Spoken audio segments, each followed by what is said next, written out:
The grand ballroom glowed like a palace made of light. Golden chandeliers shimmered above, their crystals scattering warmth across the marble floor. The air was thick with perfume and chatter, a soft hum of laughter rising and falling like music. Every guest sparkled in evening attire, women in flowing gowns the color of moonlight, men in crisp black tuxedos, glasses of champagne catching the glow. The sound of a live orchestra drifted from the corner, a graceful waltz that carried through the high ceilings. At the center of it all stood the CEO, tall and composed in a silver-gray suit. His smile was practiced, polite, powerful, empty. Every handshake, every nod was part of a performance he'd perfected long ago. The people around him admired him, envied him, feared him.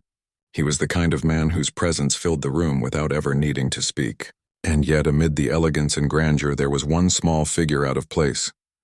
A little girl, no more than 3 or 4 years old, stood near the far wall in a pale pink dress. Her shoes were white, polished, but slightly scuffed at the toes. She held the edge of her skirt tightly in her fingers, eyes fixed on the floor as if trying to disappear into the pattern of the tiles. While adults laughed and twirled, no one noticed her. She was the CEO's daughter. Everyone knew that. But she didn't fit the glittering image he presented to the world. When someone's gaze briefly met hers, it flicked away quickly, politely, as if her silence was too uncomfortable to hold. The girl swayed gently on her feet, her lips moving soundlessly, humming a tune no one else could hear. Every few moments she'd glance toward her father, standing so tall and far away, and then drop her gaze again, her little shoulders curling inwards. The music swelled, the guests began to dance, and laughter filled the room again. But she stayed still, like a small, quiet island in a sea of motion. She didn't cry. She didn't speak. She simply existed there, invisible in plain sight, while the world spun gracefully around her. And somewhere by the door, holding a silver tray and trying not to tremble, the new maid named Clara noticed her for the very first time. Clara had been working in the mansion for less than a day, yet it already felt like she had stepped into another world, one stitched together with rules no one bothered to explain out loud. Everything gleamed, from the crystal glasses to the marble floors polished so smooth they mirrored every chandelier. The older maids moved like shadows, silent and efficient, their eyes downcast whenever someone of importance passed. When Clara was told she'd be helping serve at the CEO's annual gala that very evening, her stomach had twisted in knots. She'd barely learned which hallway led to the kitchen, and now she was being sent into a ballroom filled with the country's wealthiest people. "Keep quiet, smile, and don't draw attention," the head maid had warned her. "They don't like when the staff stands out." So Clara obeyed. She kept her posture straight, her eyes lowered, and her tray steady as she moved through the glittering maze of guests.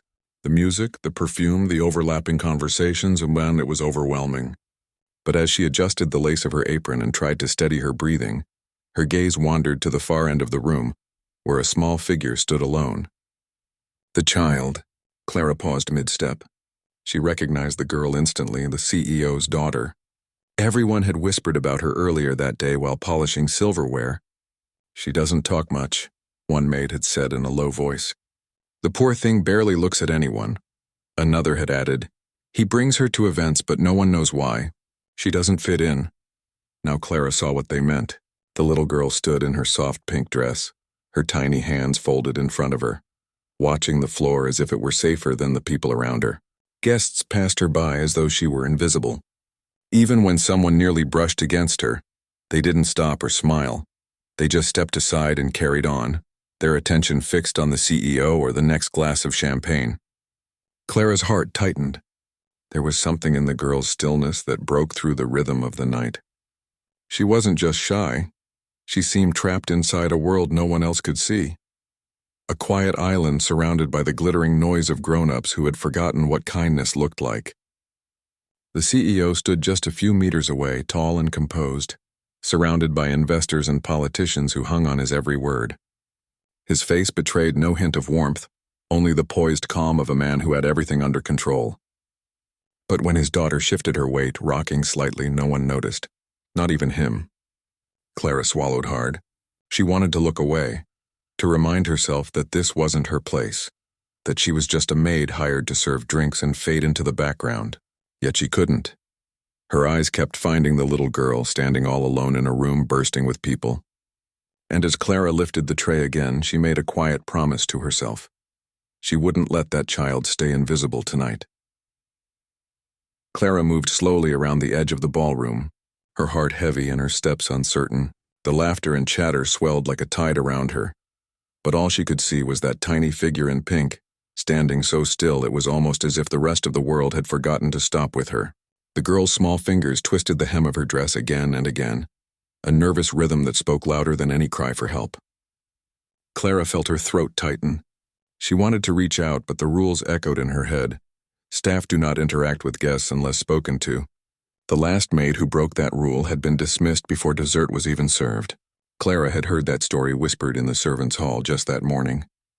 Still, something deeper than fear began to stir inside her. Something quiet and stubborn. Empathy. The little girl's lips were moving now, shaping soundless words. Her eyes flicked from the chandeliers to the floor, then to the polished shoes passing near her.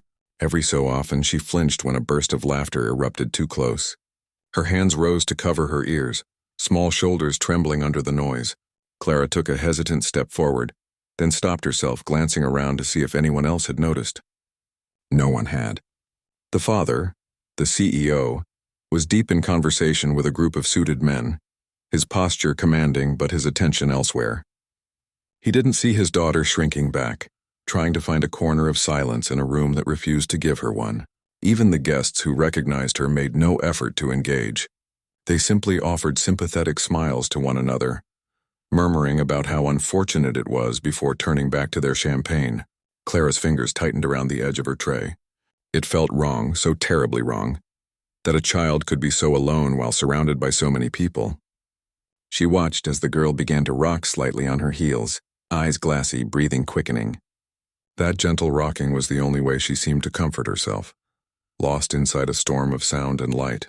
Without thinking, Clara knelt slightly, just enough to meet the girl's gaze from across the room. The movement drew no attention. Everyone was too absorbed in their own elegance. The child noticed her for the briefest moment, blue eyes wide and uncertain as if surprised to be seen at all. Clara smiled softly, a small wordless reassurance. "It's okay, I see you." But then the girl looked away, pressing her hands against her ears again as the orchestra struck a louder note. The sight made something inside Clara ache. She placed the tray down on a nearby table, the glasses clinking softly. Her heart raced. She knew she shouldn't. She knew she could lose her job, but she also knew she couldn't walk past a child who looked like she was breaking in silence.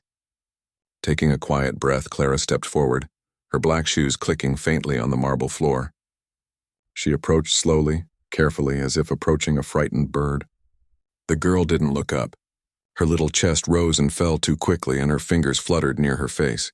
Clara crouched down beside her, low enough that her voice would be gentle and close when she finally spoke. "Hi," she whispered, barely more than a breath. The girl's head turned slightly, wary, but she didn't run. Clara smiled again, soft and patient. "It's a little too loud, isn't it?" she murmured. "I don't like loud rooms either." The girl didn't answer, but the tension in her shoulders eased just a little. It was enough. And in that moment, Clara knew she couldn't just walk away. Clara stayed on her knees, careful not to move too quickly. The music and chatter from the ballroom swirled around them, but in that small corner of marble and shadow it felt like the world had paused. The child didn't look directly at her, only sideways through the curtain of her fine blonde hair. Her fingers still twisted the hem of her pink dress, her shoes tapping an anxious rhythm against the floor. Clara waited. She didn't try to touch her, didn't press her for words. She just stayed there, letting the silence between them stretch into something gentle instead of heavy. After a long moment, the little girl made a faint sound, something between a hum and a sigh, almost lost beneath the waltz echoing through the hall. "You like the music?" Clara asked softly, tilting her head as though they were sharing a secret. The girl didn't answer, but her hand stopped fidgeting. That was enough of a yes for Clara. Clara took a slow breath and let herself glance around. No one was paying attention to them yet. The guests were laughing, clinking glasses, twirling under chandeliers as if the world belonged only to them. The CEO still stood tall among his circle, the perfect image of composure. If he saw his daughter at all, it was as a figure on the edge of his vision, a shadow he couldn't quite bring himself to face. Clara's heart ached for both of them, though she didn't understand why. Maybe it was because she knew what loneliness felt like, that quiet ache of being unseen in a room full of people. She smiled again gently. "Would you like to dance?" she asked in a whisper. The girl's eyes flickered toward her. Confusion first, then hesitation. Clara extended a hand, slow, open, patient. The child stared at it for a long moment, as if studying whether it was safe. The sounds of violins shimmered through the air, graceful and distant. "I can show you," Clara said softly, her tone light, kind. "Just a little dance. No one will laugh." The little girl blinked, her gaze drifting toward Clara's hand again. Her lips parted, but no sound came. Her fingers trembled once, then she reached forward. Not a full reach, just the smallest movement, her fingertips brushing Clara's palm. The contact was feather-light, but it felt like something sacred. Clara smiled, her eyes stinging with emotion. "That's it," she whispered. "You're doing beautifully." She began to hum quietly, matching the melody of the orchestra in her own soft rhythm. Slowly, she rose to one knee, keeping the girl's tiny hand in hers, careful not to frighten her. She gave the smallest twirl, enough to make the lace of her apron flutter. The girl's eyes widened with wonder. For the first time, her lips curved. Not quite a smile, but something close. From across the ballroom, a few people noticed. The music hadn't stopped, but whispers began to ripple through the crowd like wind through tall grass. Heads turned. A maid dancing with the CEO's child. It was unheard of. Clara didn't see them. She was too focused on the girl's face, on that delicate flicker of joy that had just begun to bloom. "See," she murmured softly. "You already know how to dance." The little girl gave a tiny laugh, the first sound she'd made that night. It was so faint, so pure, that it silenced every doubt in Clara's heart. And in that small, fragile moment, surrounded by chandeliers and judgmental stares, the two of them, the maid and the forgotten daughter, became the only ones who truly belonged in the room. The waltz swelled through the grand hall, the violins rising in a cascade of silver notes that seemed to slow time itself. Clara moved carefully, her steps small and measured so she wouldn't frighten the girl. Their joined hands trembled slightly, one calloused from years of labor, the other soft and delicate, barely big enough to wrap around a finger. The child's pale pink dress brushed against Clara's dark maid's uniform as they turned in a tiny, careful circle. At first, the girl's movements were awkward, hesitant. Her eyes darted between their hands and the floor, as though afraid she might do something wrong. But Clara's voice, or soft as a lullaby, guided her gently through the music. "It's okay," she whispered. "There's no wrong way to dance. Just move how you feel." The little girl blinked up at her, uncertain, but then let out a small, shaky laugh. It was the sound of something breaking free, something that had been caged too long. She twirled once, clumsy, imperfect, and nearly stumbled. Clara steadied her immediately, smiling. "Perfect," she said quietly. "That was perfect." The girl giggled, covering her mouth for a moment as if surprised by her own joy. Then she looked around, her eyes wide with wonder. The chandeliers shimmered above them, scattering light that caught in her hair like gold dust. For the first time that evening, she wasn't hiding. She was glowing. All around them, people had stopped moving. The music played on, but the guests stood still, their conversations fading into whispers. The sight of a maid dancing with the CEO's daughter was so unexpected that no one knew how to react. Some looked scandalized, others curious. A few even smiled faintly, though most quickly masked it behind polite expressions. At the far end of the room, the CEO turned. His deep voice fell silent mid-sentence when he saw what everyone else was staring at. His eyes locked onto the scene. His daughter, who hadn't smiled in months, laughing softly as she turned in the arms of a maid. His expression froze, a flicker of disbelief passing across his face. For a moment, he didn't move. But Clara didn't notice him. Her world had narrowed to this small dance, this fragile pocket of warmth in the cold glow of the ballroom. She let the girl spin again, humming along to the melody, and when the child stumbled, Clara caught her, both of them laughing now. It was an easy, unrestrained sound that didn't belong in a place like this, and that made it all the more beautiful. The girl's laughter softened into a breathy giggle as she looked up. "I'm dancing," she said quietly, the words trembling out of her as if they'd been hiding deep inside her for years. Clara's heart clenched. "Yes," she whispered, her voice thick. "You're dancing, sweetheart." The crowd stayed frozen in silence. To them, it was just a strange, almost inappropriate sight. But to the girl and to Clara, it was something sacred. For the first time, someone had seen her, not as a burden or a quiet shadow, but as a child who could smile, who could belong, who could move freely to the music that had always been trapped inside her. As the waltz came to a gentle end, the last note lingered in the air like a breath that no one dared exhale. The guests hesitated, unsure whether to clap, whisper, or pretend nothing had happened. The child's hand was still in Clara's, her tiny fingers curling tighter as though afraid the moment would vanish if she let go. And then, in the hush that followed the final chord, the little girl whispered almost inaudibly. Again? Clara's throat tightened, tears threatening to spill. She smiled through them, nodding slowly. As many times as you want. And as she said it, she didn't just mean the dance. The room seemed to hold its breath. The orchestra had finished, but the echo of the melody lingered in the air, wrapping the two figures at the center of the ballroom in a fragile hush. Clara stayed crouched beside the little girl, their hands still linked. The girl's face was flushed from the small dance, her chest rising and falling quickly, her eyes shining like glass catching candlelight. Around them, murmurs began to ripple through the guests. Some whispered behind gloved hands. Others simply stared, uncertain whether they had just witnessed something inappropriate or something profound. A few of the older women exchanged uneasy glances, and one man chuckled quietly as if the moment were some odd display of charity. But not a single person stepped forward. Clara became aware of all the eyes on her only when the girl squeezed her hand tighter. The warmth of that little palm steadied her. She didn't care what they thought. For once, someone had given this child a reason to smile, and that was worth every glare in the room. Then slowly the crowd parted. The guests turned their attention toward the sound of approaching footsteps. Firm, deliberate, echoing off the marble like distant thunder. The CEO was walking toward them. His face was unreadable. Each step seemed to quiet the whispers one by one, until the only sounds left were the click of his shoes and the faint rustle of the girl's dress. Clara's pulse quickened. Her instinct was to stand and bow, to apologize before he could even speak. But the girl's small hand still clung to hers. She couldn't move. The man stopped a few feet away, looking down at them. For a heartbeat, he said nothing. The silence pressed against Clara's chest until it hurt. His eyes moved from her, the young maid with flushed cheeks and trembling hands, to his daughter, who looked up at him with an expression so open, so bright, that it almost didn't seem real. He hadn't seen that face in months. Something flickered in his gaze, something raw and painful. He swallowed hard, and his voice, when it came, was quieter than anyone expected. She smiled, he said almost to himself. No one in the crowd dared to speak. The girl tugged lightly at Clara's sleeve, whispering something that only she could hear.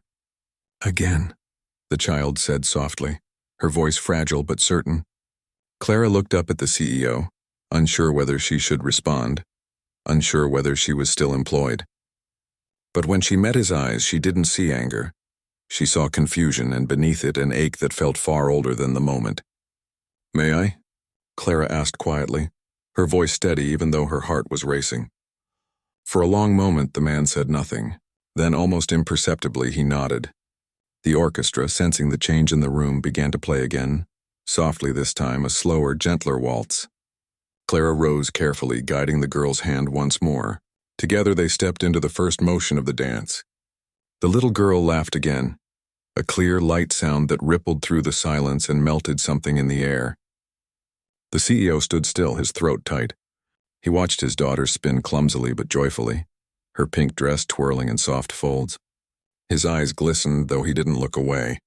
The people around him shifted uneasily, unsure whether to applaud or retreat. None of them dared to break the moment. When the song ended a second time, the child turned and ran toward him. It was clumsy, ungraceful, but it was real. She wrapped her arms around his leg, her head pressing into the fabric of his suit. For a second he froze, as if unsure how to respond, then slowly placed a hand on her hair. Clara stood a few paces away, her eyes stinging. She lowered her head, ready to return to her duties. But before she could move, the CEO looked at her. "Thank you," he said, his voice low, rough at the edges. Clara bowed slightly, her heart pounding. "She just needed someone to listen differently, sir," she murmured. And though the crowd soon began to murmur again, though the music faded into background chatter, something had changed. The man who had built empires and forgotten to look into his daughter's eyes had just witnessed the simplest truth, that love didn't need perfection, only presence.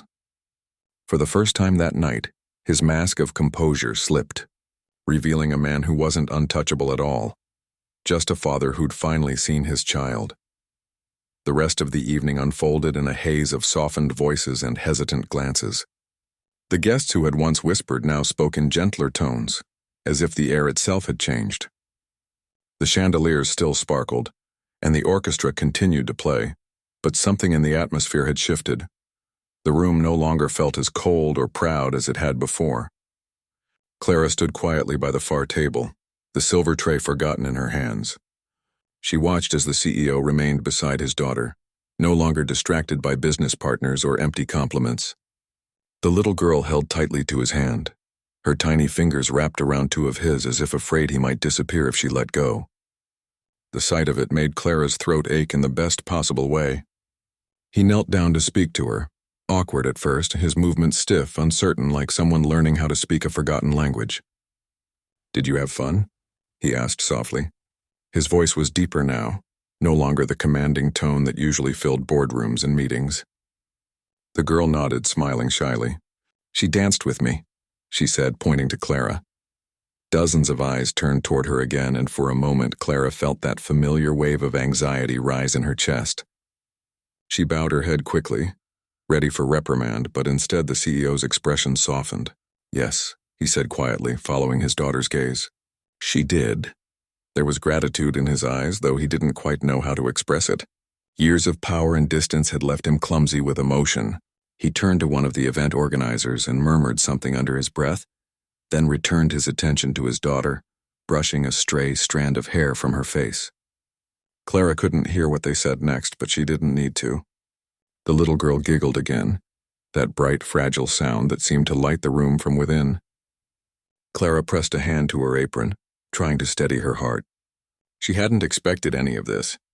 She had only wanted to help a lonely child through one hard night. When the orchestra began another song, the CEO surprised everyone by standing and offering his hand to his daughter. "Shall we dance?" he asked, his voice still a little uncertain. The girl looked at him in amazement, as though she couldn't quite believe it was real. Then she nodded eagerly, slipping her small hand into his. The crowd parted instinctively as the two of them moved toward the center of the ballroom. It wasn't graceful. The CEO, despite his commanding presence, moved stiffly, his steps awkward. But his daughter laughed and pulled him along, her joy infectious. Soon her pink dress was spinning again, this time under the watchful eyes of a father who was finally, truly present. The guests began to clap softly, and even the orchestra players smiled as they watched the unlikely pair dance. Clara stood by the edge of the room, tears welling in her eyes.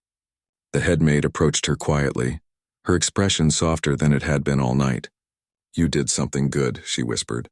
"He hasn't danced in years, not since before his wife passed." Clara blinked in surprise, glancing back toward the floor. The realization hit her like a quiet ache. This wasn't just about a lonely girl. It was about a father learning how to live again after grief had swallowed everything. The song ended, and the guests applauded politely. The little girl laughed, out of breath, her cheeks flushed pink. Her father leaned down and kissed her forehead, a small, tender gesture that made Clara smile despite the tears threatening to fall. Then, for the briefest moment, the CEO looked toward Clara again. Their eyes met across the ballroom, his filled with unspoken thanks, hers with quiet humility. She didn't need words to understand what he was saying. When he finally turned back to his daughter, Clara let out a slow breath and looked around. The room felt different now, warmer, softer. The kind of warmth that didn't come from chandeliers or champagne, but from something simpler, a little girl's laughter, and a father's heart rediscovered through it.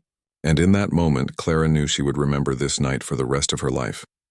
The night drew on, but the memory of that dance lingered like a tender echo through every corner of the mansion. The guests eventually began to leave, their footsteps soft and measured, their voices subdued in a way they hadn't been before.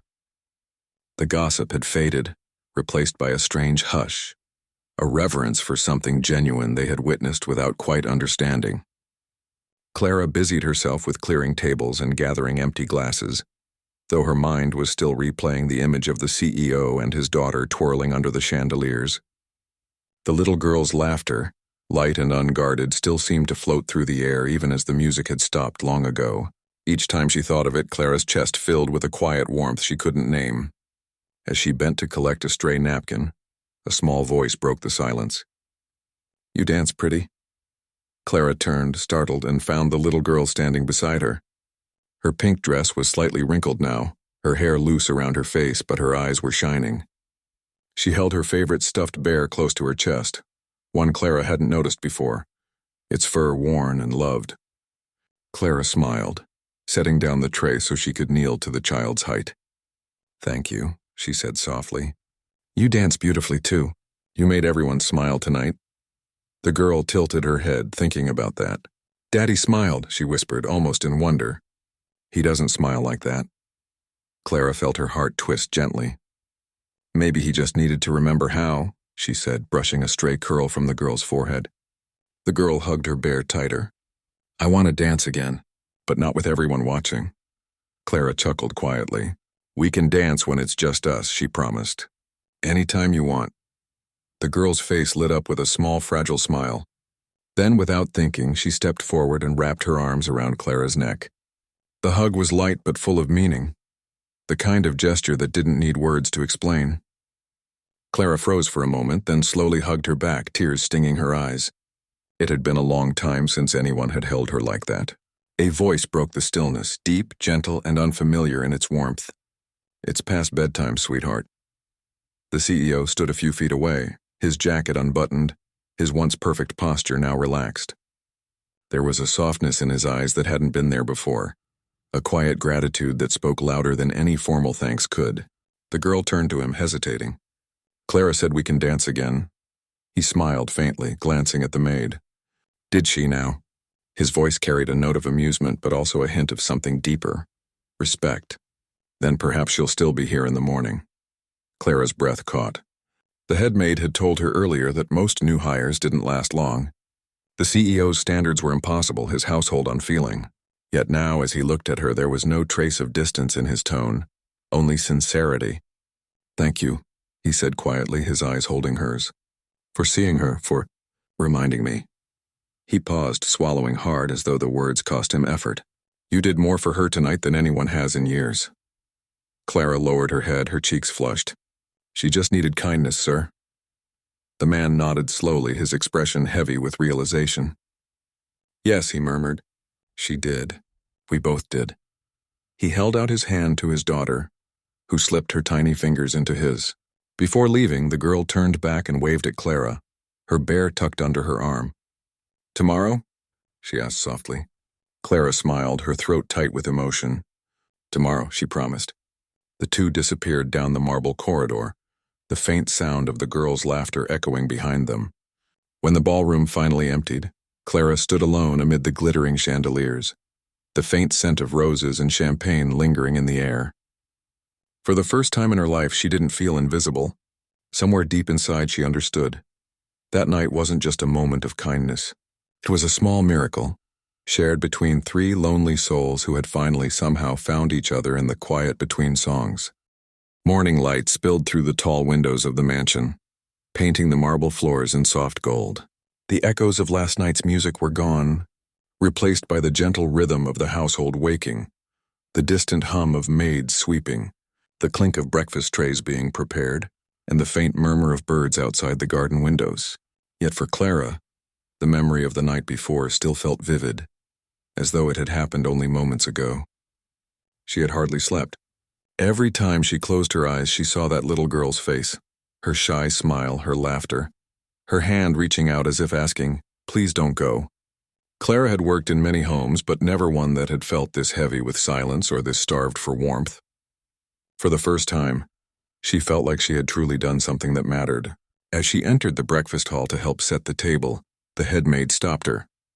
"The master wishes to see you," she said briskly, though there was an unusual softness behind her eyes. "In his study. Don't keep him waiting." Clara froze. Her heart began to pound. The words could have meant anything, gratitude or dismissal. She wiped her hands on her apron, steadied her breath, and followed the long hallway to the double doors at the end. When she knocked, a deep voice called, "Come in." The study was nothing like the ballroom. It was quieter, filled with dark wood, shelves lined with books, and the faint scent of coffee and paper.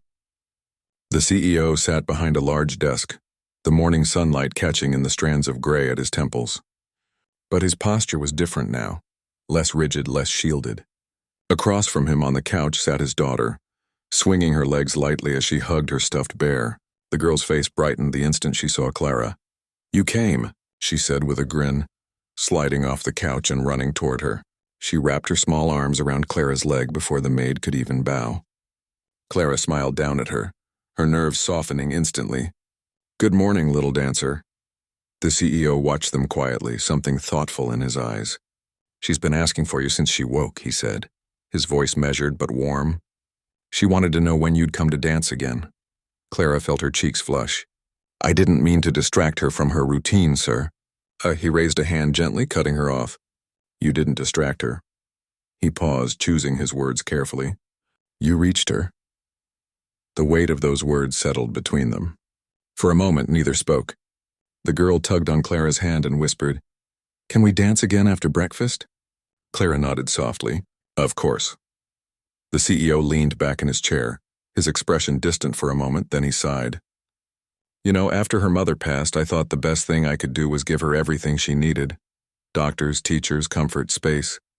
But I see now that what she really needed," his voice faltered slightly, "was someone who saw her, not her silence." Clara lowered her gaze, her heart heavy with compassion. "Sometimes love gets quiet when we forget how to listen," she said gently. The man nodded, his jaw tightening as he tried to steady himself. "You've shown me that. And for that, I'm grateful." The girl tugged at his sleeve suddenly. "Daddy, you should dance too," she said matter-of-factly, as if it were the most obvious thing in the world.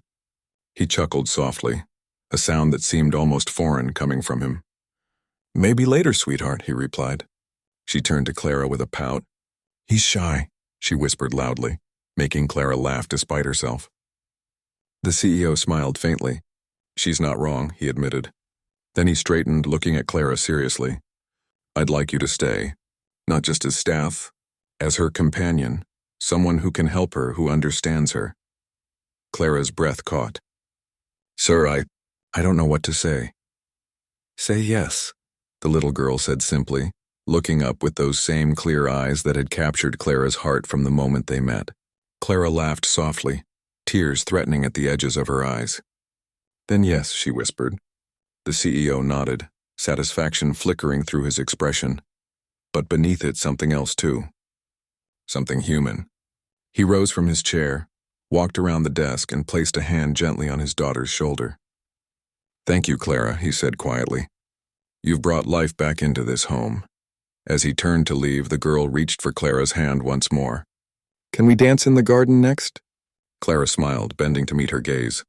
"Only if you lead this time." The child giggled, spinning in a little circle right there in the study, her laughter filling the room like sunlight. And as the morning light spilled across the floor, Clara realized that something had shifted, not just in the house, but in all three of their hearts. What had begun as a job had become something far deeper, a second chance for all of them to remember what love looked like when spoken without words. The days that followed flowed like soft music through the mansion, quiet but full of change. The halls, once heavy with silence, began to hum with small, ordinary sounds. Laughter from the garden, the shuffle of feet down the corridor, the faint echo of piano keys being pressed by tiny hands. The servants whispered about it in wonder. The CEO's house, once cold and distant, now felt alive. Every morning, Clara arrived in the playroom to find the little girl waiting, sometimes with her bear, sometimes already twirling in her pink dress, humming to herself. "You're late," she would say with a mischievous smile, even if Clara was perfectly on time. Clara would laugh and curtsy playfully. "Then we'd better begin right away, my lady." They danced in the garden when the air was warm and the sunlight dripped through the rose trellises. They danced in the hallways on rainy days when thunder rolled outside. Clara taught her little steps, not from lessons or books, but from joy, the kind that didn't need perfection, only feeling. The girl laughed when she stumbled, and Clara laughed with her, never correcting, only encouraging. The CEO began to join them sometimes. At first, he would stand by the doorway, arms folded, pretending to observe. Then one day, when his daughter reached for him with both hands, he hesitated only a moment before stepping forward. His movements were awkward, his steps uncertain, but the girl didn't care. "Like this, Daddy," she said, guiding him with all the seriousness of a teacher. Clara smiled and clapped softly. He looked at Clara over his daughter's shoulder, a brief glance filled with quiet gratitude. For once, there was no distance between them, no title, no difference in status, only three hearts learning how to move together in rhythm again. Weeks turned into months. The little girl began to speak more, not to everyone, but enough to be heard. She laughed more freely, looked people in the eyes, even greeted the kitchen staff with shy waves. The house bloomed with her presence, as if every unopened window had finally been unlatched. One afternoon, while they were dancing under the pergola in the garden, the girl suddenly stopped and looked up at Clara. Her voice was small but sure. "You're my best friend." Clara's breath caught. She knelt, smiling through tears that blurred the sunlight. "And you're mine," she whispered. The girl giggled and hugged her tightly, her arms warm around Clara's neck. The CEO stood at a distance, watching them with a tenderness he no longer tried to hide. For so long, he had believed love had to be protected, contained, earned. But now, as he saw his daughter spinning freely under the sky, he realized love was simpler than that. It was something given, not managed. Something seen. That evening, as the sun dipped below the horizon, Clara was about to leave for the servants' quarters when the CEO met her at the door. "You've changed this house," he said quietly. "You've changed me. I hope you'll stay, and for as long as you wish." Clara hesitated, her heart swelling with emotion. "As long as she needs me," she said softly. He smiled faintly. "Then I suppose that means forever." Behind him, the little girl peeked around the corner, her hair falling in loose curls. "Clara!" she called. "One more dance before bed?" Clara laughed, her eyes glistening. "Always." She took the girl's small hand and spun her gently through the fading light. The two of them danced barefoot across the marble, their shadows stretching long and golden in the glow of the setting sun. The music was only in their hearts, but it was enough. Soft, endless, full of healing. And as the girl twirled and giggled, the man watched them both, the maid who had seen what no one else would, and the daughter he had almost lost to silence. In that quiet, sacred moment, the world outside could have stopped and none of them would have noticed.